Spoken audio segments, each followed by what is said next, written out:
자, 이번 시간에는 용해와 용액을 정리해 볼까요에 대해서 학습하도록 하겠습니다. 네, 여러분 과학교과서 92쪽, 93쪽입니다. 4단원 용해와 용액. 물질을 물에 넣으면 어떻게 될까요? 자, 여기 소금, 용질, 그리고 물은 용매. 자, 이 용해되는 이 현상을 거쳐서 소금물 용액이 되었네요. 용질이 용매에 용해되면 용액이 된다. 용질의 종류에 따라 물에 용해되는 양은 어떻게 될까요? 20도씨의 물 50ml에 용해되는 양 2숟가락 넣었을 때 설탕, 소금, 베이킹소다. 베이킹소다에 이렇게 가라앉은 게 보이네요. 자, 이번엔 8숟가락 넣었을 때 이제 설탕하고 소금만 이렇게 넣었을 때 보니까 소금에 가라앉은 부분이 보입니다. 용질의 종류에 따라 같은 온도와 같은 양의 물에 용해되는 양이 다르다. 물의 온도에 따라 용질이 용해되는 양은 어떻게 될까요? 자, 차가운 물, 따뜻한 물이에요. 그런데 이 차가운 물에서 뭔가 지금 가라앉은 게 보이네요. 같은 양의 물에 같은 양의 백반을 각각 넣고 저으면 차가운 물에서는 백반이 다 용해되지 않지만 따뜻한 물에서는 백반이 다 용해된다. 같은 종류의 용질이라도 물의 온도에 따라 용해되는 양이 다르다.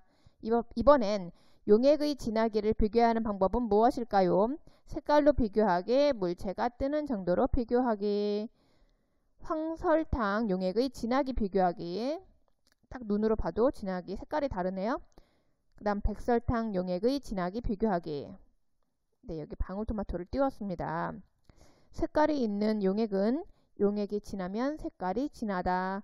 용액이 진하면 물체를 띄웠을 때 물체가 높이 뜬다. 네, 우리 다시 한번 천천히 학습해 보도록 하겠습니다. 용해와 용액에 대한 개념을 정리해 봅시다.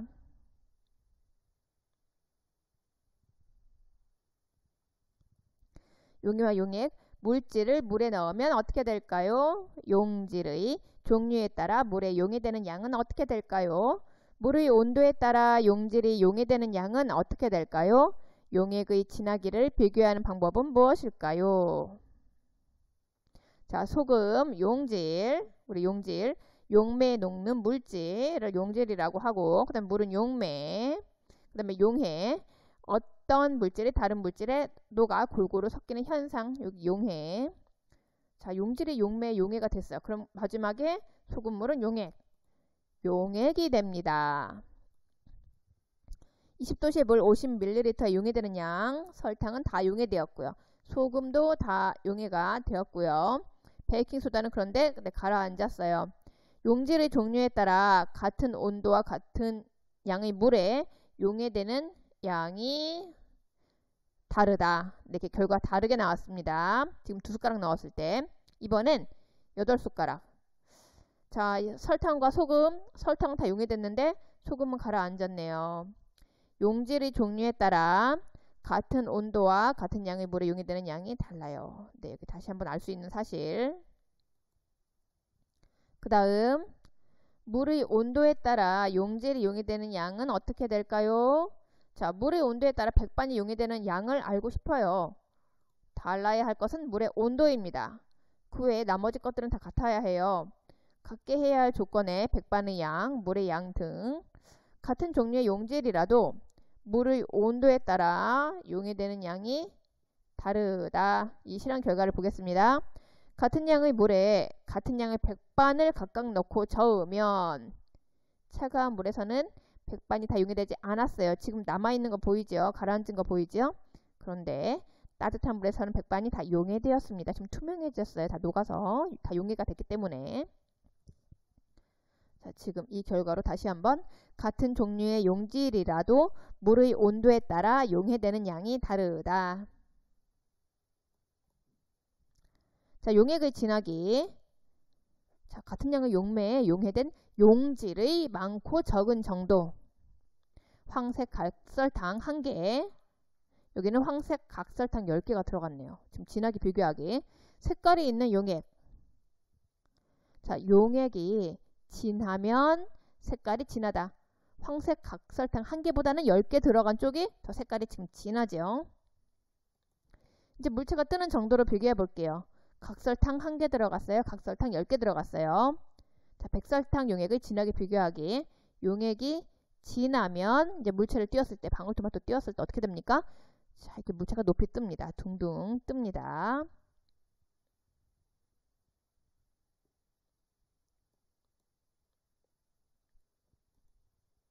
네, 이번에 실험 관찰 46쪽, 47쪽 보도록 하겠습니다. 자, 용해와 용액, 소금은 용질이고 물은 용매고, 자, 용해되는 과정을 거쳐서 소금물 용액이 되었어요. 용질이 용매에 용해되면 용액이 된다. 이번에 용질의 종류에 따른 물에 용해되는 양, 20도씨 물 50ml에 용해되는 양, 아까 과학에서 다 정리했죠? 자, 설탕, 소금, 베이킹소다 있어요. 2숟가락 넣었을 때 설탕 다 용해되고 소금 다 용해되고 베이킹소다는 그런데 가라앉는 것이 있습니다. 자, 이번에 8숟가락 넣었을 때 설탕은 다 용해되는데 소금은 가라앉는 것이 있네요. 용질의 종류에 따라 같은 온도와 양의 물에 용해되는 양이 다릅니다.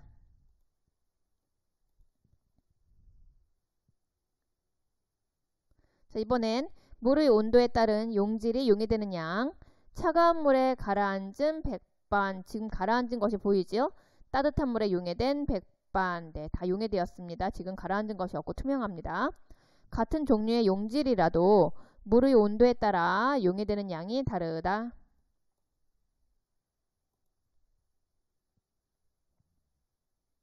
자, 이번엔 용액의 진하기를 비교하는 방법.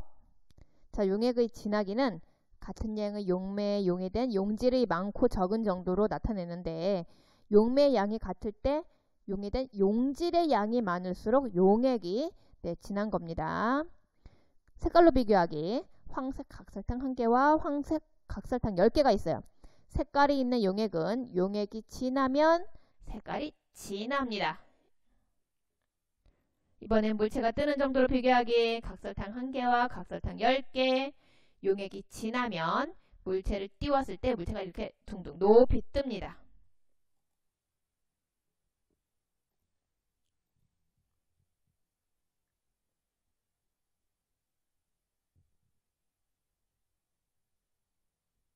이번엔 다른 마무리 문제 보겠습니다. 실험 관찰 48쪽, 49쪽 확인 문제. 다음 괄호 안에 알맞은 말을 보기에서 골라 써넣어 봅시다 라고 했어요. 용해, 용액, 용질, 용매, 용기가 있습니다. 자, 소금은 우리 옆에서 했는데 용질, 물은 용매. 자, 여기 이 섞이는 현상은 용해, 소금물은 용액이 됩니다.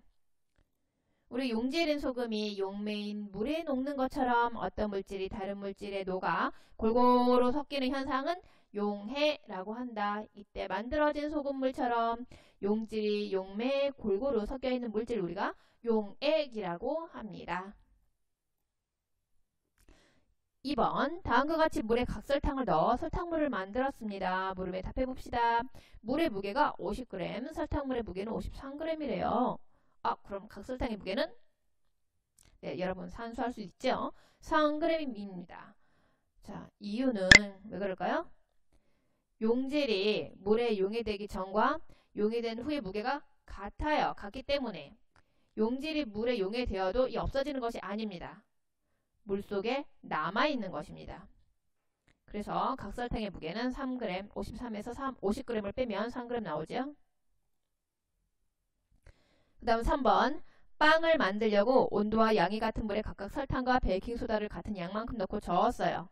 설탕은 다 용해되었는데 베이킹소다는 어느 정도 용해된 후 더 이상 용해되지 않고 바닥에 가라앉았네요. 이것을 알 수 있는 것, 우리 용질마다 물에 용해되는 양이 다르다. 자, 지금 이 베이킹소다는 설탕에 비해서 온도와 양이 같은 물에 용해되는 양이 적었죠? 네, 그래서 바닥에 가라앉았네요. 이렇게 용질마다 물에 용해되는 양이 다르다. 4번입니다. 천연 염색을 하려고 백반을 물에 용해했습니다. 충분히 저은 뒤에도 백반이 다 용해되지 않고 가라앉았을 때 물의 양을 변화시키지 않고 백반을 다 용해할 수 있는 방법은 어느 것일까요? 바로 3번. 자, 지금 물의 양을 변화시키지 않는다 그랬어요.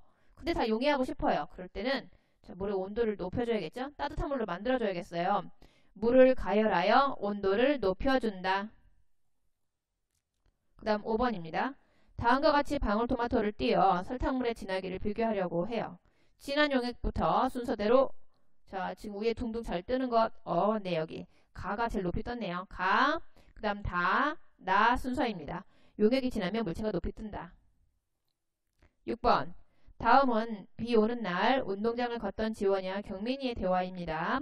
틀린 부분을 찾아 밑줄 긋고 그렇게 생각한 까닭을 용해와 용액과 관련해서 써보기. 네, 지금 비 오는 날 운동장 이렇게 보니까 흙탕물이 되었네. 자, 볼게요. 저것 봐. 운동장 흙이 비에 씻겨 내려가. 흙이 물에 용해되어 흙탕물 용액이 되었네.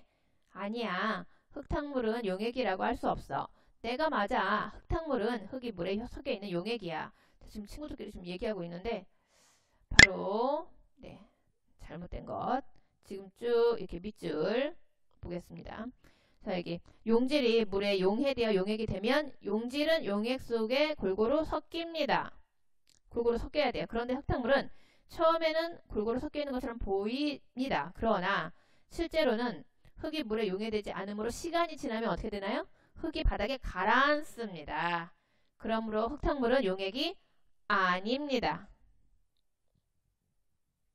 바로 잘못된 부분.